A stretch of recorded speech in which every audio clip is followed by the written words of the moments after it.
You might recognise it by now. This is SARS-CoV-2, the virus that causes the novel coronavirus COVID-19.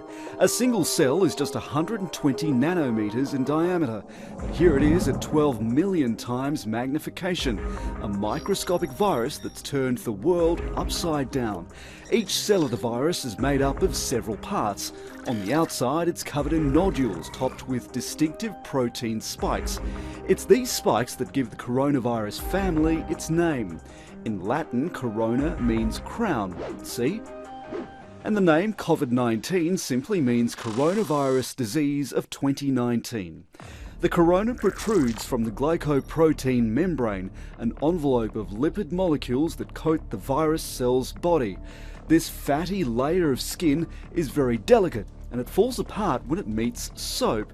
And that's why, for now, soap is our best weapon against the virus, and why you should take your time washing your hands.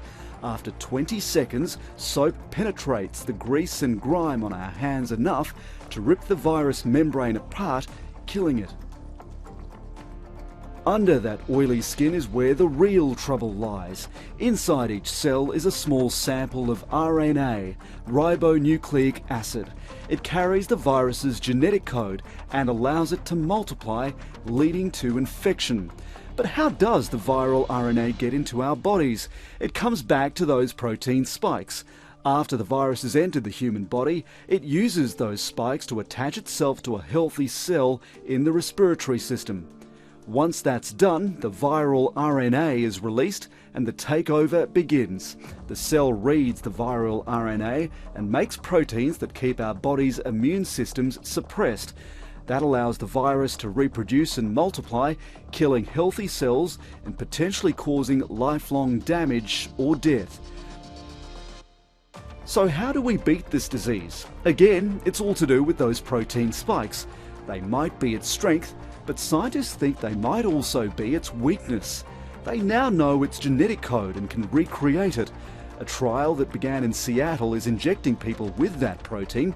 Because it doesn't contain the viral RNA, they believe it's harmless, but it can teach the body how to make antibodies against the protein spikes.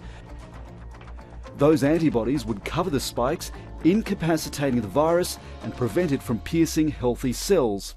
That's the hope. It's just one of about 30 trials underway around the world right now.